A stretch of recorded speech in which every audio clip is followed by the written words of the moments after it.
안녕하세요. 아플 때 찾아보는 씩씩TV 서영균입니다. 박경희입니다. 네, 오늘은 이제 신종 코로나 바이러스 때문에 저희가 급하게 추가 촬영을 진행하게 됐는데요. 저희 도움을 주실 감염내과 교수님 한 분 초대했습니다. 안녕하십니까. 감염내과 김용균입니다. 네, 매일매일 늘어나는 확진자와 그리고 감염자 수를 보면서 다들 좀 불안해하시는 경우가 많을 것 같습니다. 네, 이제 오늘 우리가 이 시간을 통해서 신종 코로나 바이러스에 대해서 좀 더 자세히 알아볼까 하는데요. 이제 시작해 보겠습니다. 신종 코로나 바이러스, 폐렴을 일으키는 이런 신종 코로나 바이러스는 뭐 어떤 건가요? 코로나 바이러스라고 하는 것은 이제 메르스로도 잘 알고 계실 텐데, 이제 우리 사람에게서 감염을 일으킬 수 있는 코로나 바이러스는 6가지 종류가 있다고 알려져 있었습니다. 네네. 근데 지금 문제가 되고 있는 이 코로나 바이러스는 말 그대로 신종 바이러스로 예전에 메르스라든지 2003년도에 사스하고는 좀 다른 그런 신종 코로나 바이러스라고 생각하시면 될 것 같습니다. 지금 가장 궁금한 것은 이제 최초 발병지인 중국의 상황일 것 같은데요. 현재 중국 상황이 지금 어떻게 되고 있나요? 예, 뭐 굉장히 혼란스러운 상황이라고 제가 알고 있고요. 확진자와 의심 환자 수만 해도 뭐 하루에 뭐 1000명, 2000명 이상 이렇게 굉장히 급격하게 증가하는 추세로 보고가 되고 있고, 또 이제 중국 전역에서 이제 우한시, 후베이성에 속해 있는 우한시뿐만 아니라 중국 전역으로 현재는 다 확진 환자가 생긴 상태입니다. 네, 처음에 그 사람 코로나 바이러스를 말씀해 주셨잖아요. 실제 동물에도 코로나 바이러스가 유행을 하죠. 예, 그래서 사스 같은 경우에는 뭐 사양 고양이, 그리고 메르스는 뭐 박쥐나 낙타 뭐 이런 게 있었잖아요. 지금 신종 코로나 바이러스는 어떤 동물이 혹시 의심이 되고 있나요? 예, 물론 이제 과학적인 증명 그런 절차가 더 필요하겠지만, 일단 기본적으로 현 시점에서는 박쥐에서 오리진하는 게 아니겠느냐, 이런 얘기가 많이 있고, 또 이제 그거를 검증하는 절차에 있는 걸로 저도 알고 있습니다. 사람과 사람 사이의 전파가 이제 밝혀지게 되면서 좀 더 많이 좀 혼란스러워 하시는 것 같아요. 이 신종 코로나 바이러스가 감염이 되는 경로는 어떤 게 있습니까? 네, 일단은 처음에 이제 이 바이러스 감염이 보고되었을 때는 사람과 사람 사이 전파는 뭐 확실하지 않다, 이런 식으로 중국 정부에서 발표를 했었었는데, 이제 실제로 사람과 사람 사이에서 전파가 된다라고 하는 그런 우리가 확실히 믿을 수 있는 사례들이 많이 보고가 되고 있습니다. 네. 뭐 예를 들면 중국 내에서 어떤 환자에 의해서 의료진이 15명이 감염이 됐다든지, 또는 뭐 최근에 일본에서 뭐 중국은 다녀온 적도 없는 버스 기사가 감염이 됐다든지, 네. 이런 사례들을 보면 확실하게 사람과 사람 사이의 전파가 일어날 수 있다, 이렇게 생각하고 있습니다. 사람과 사람 사이의 전파가 될 때 이제 비말이라는 단어를 많이 들어보셨을 텐데요. 이제 비말이라고 하는 것은 이제 그 내가 기침을 하거나 했을 때 이제 말 그대로 나의 호흡기에서 분비되어 나오는 그런 입자라고 생각하시면 될 것 같은데요. 콧물이나 뭐 이런 것들 말씀하시는 거죠? 예, 맞습니다. 그래서 그런 입자가 이제 기침을 하게 되면은 거의 2m까지도 튈 수가 있고, 그래서 가까이 말 그대로 밀접하게 그 아픈 사람과 내가 1m 또는 2m 이내에 있는 사이에서 그런 호흡기 분비물이 분비가 될 때 내가 감염이 될 수가 있겠습니다. 그런 분비물이 와서 내 옷에 묻거나 내 손에 묻거나 아니면 내 피부에 묻는다고 해서 이게 피부를 통해서 흡수가 되거나 그런 건 아니죠? 예, 맞습니다. 피부를 통해서 바로 내 몸에 감염이 되는 것은 전혀 아니고요. 이제 나의 점막, 뭐 눈에도 점막이 있고 코에도 점막이 있고 이제 입안에 기도에도 점막이 있을 텐데, 점막을 통해서 바이러스가 침투한다라고 생각하시면 되겠습니다. 네, 그러니까 결국 그 만진 손을 다시 우리 호흡기에 갖다 대거나 네. 각막이나 이런 데 갖다 댔을 때 그럴 때 감염이 될 수 있다. 네. 네네. 근데 제가 그 조사를 한번 해보니까 이게 딱딱한 물체 있잖아요. 금속이나 플라스틱 이런 데에서는 뭐 하루 정도도 이렇게 바이러스가 생존할 수 있다. 네. 이런 얘기가 있고, 그 다음에 뭐 부드러운 천이나 뭐 건조한 휴지 같은 거 이런 데서는 뭐 약 한 10분에서 15분. 근데 사람 피부에서는 한 5분 정도 이렇게 생존할 수 있는 걸로 나오더라고요. 네.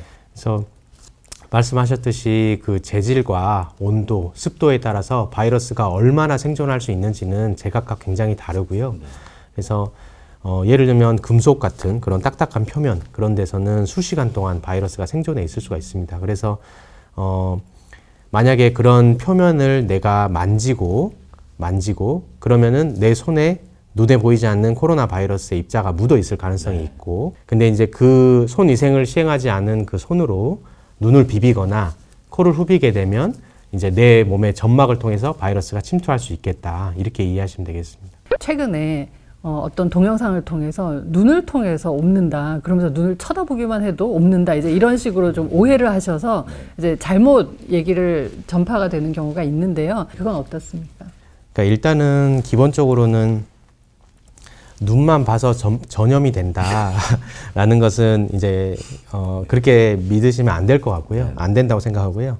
일단 눈을 통해 또 전파가 될 수 있다라고 하면 기본적으로는 그런 기침을 했을 때 그런 호흡기 분비물이 눈으로 바로 눈 점막에 바로 들어갔을 때 뭐 전염이 될 수 있겠고, 다른 경우라면은 아까 말씀드렸듯이 만약에 기침을 손을 대고 했을 때 손 위생을 하지 않았을 때 이제 내가 내 손을, 이제 사람이라는 게 무의식 중에 내 눈을 부빌 수도 있고 코를 비빌 수도 있는 거기 때문에 그러한 과정에서 눈에 보이지 않는 그런 바이러스가 내 손에 붙어 있는 상태에서 눈 점막에 노출이 됐을 때 전파가 될 수 있겠습니다. 네네. 이것도 제가 한 학자가 이게 마스크는 했는데 고글을 착용하고 있지 않은 상태에서 그 바이러스를 연구하다가 감염됐다 하더라고요. 맞나요, 혹시?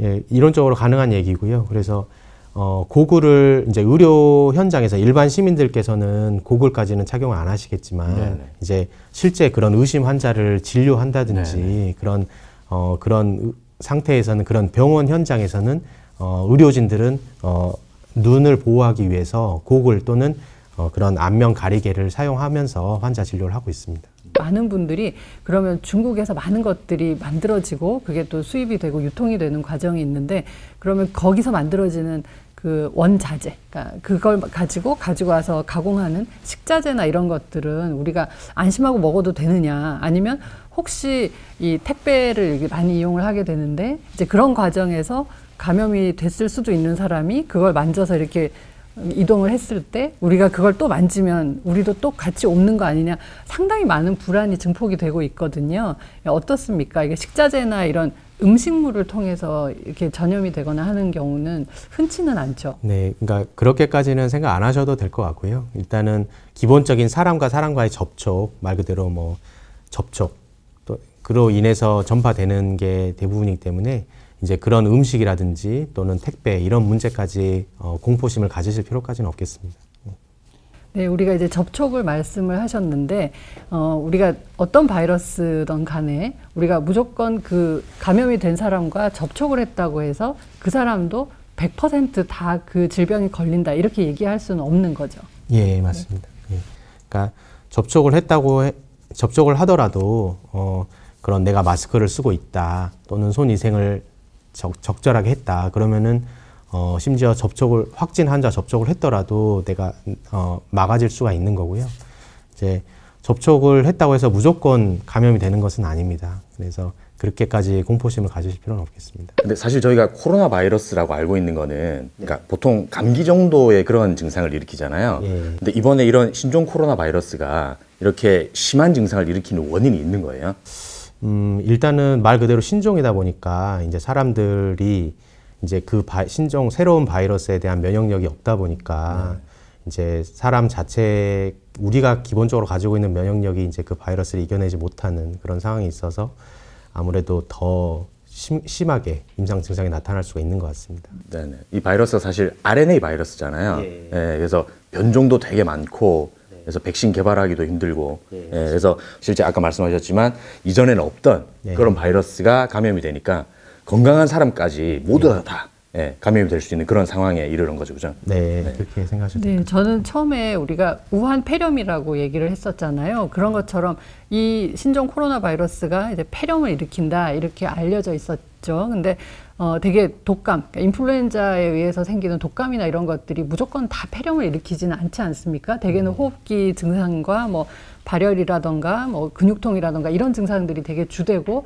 이제 그걸로 인해서 생길 수 있는 합병증이 폐렴이다 이렇게 얘기를 했었는데 그러면 이 지금 막 논란이 되고 있는 신종 코로나 바이러스는 무조건 감염이 되면 증상이 발현될 때 호흡기 증상이랑 발열 이외에도 그냥 폐렴이 무조건 다 따라오는 건가요?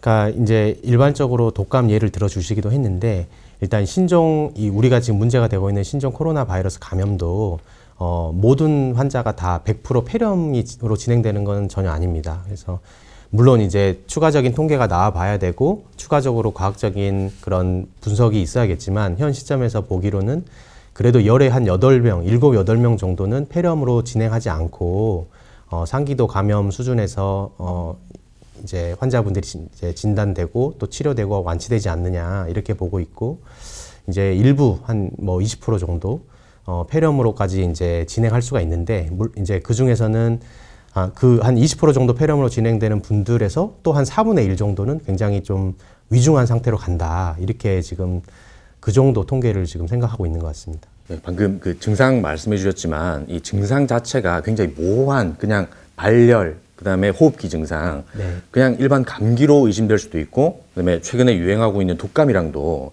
혼동이 되잖아요. 뭐 이런 경우에 사실 이제 불안감을 느끼는 거는, 그러니까 감기든 독감이든 이런 게 걸렸는데 혹시 신종 코로나 바이러스가 감염된 게 아닌가 해서 이제 사람들이 불안이 증폭되고 있잖아요. 그러니까 실제 우리가 어떤 대처나 아니면 뭐 병원 방문이나 이런 기준을 세워야 될지. 그러니까 일단은 그러니까 말 그대로 증상만으로는 뭐 독감이라든지 우리가 흔히 얘기하는 감기와 지금 현재 문제가 되고 있는 신종 코로나 바이러스 감염과 증상만으로는 구별이 굉장히 어렵겠습니다. 왜냐하면은 증상 자체는 뭐 열이 난다든지 기침을 한다, 뭐 목이 아프다 이런 증상들이기 때문에 증상만으로 구별할 수는 없겠고요. 근데 지금 이제 중요한 것은 우리나라에 현재까지 확진자가 4명이 나왔는데 이제 그 4명의 환자는 전부 다 그러니까 중국 우한을 갔다 왔다 이렇게 밝혀진 환자들이고 들이어서 아직 이제 말 그대로 지역사회 우리 중국을 한 번도 다녀온 적이 없는 이런 분들에게서 감염이 나타난 건 아직은 없기 때문에 아주 공포심을 느낄 정도는 아니겠다 이렇게 생각은 하고 있는데요. 중국을 전혀 다녀온 적 없는 그런 자국민이 감염 사례가 이제 확진이 되기 시작하면 이제 말 그대로 지역사회에 퍼지기 시작했다는 이제 신호가 될 수 있어서 그런 경우에는 좀 혼란이 있을 수 있을 것 같습니다.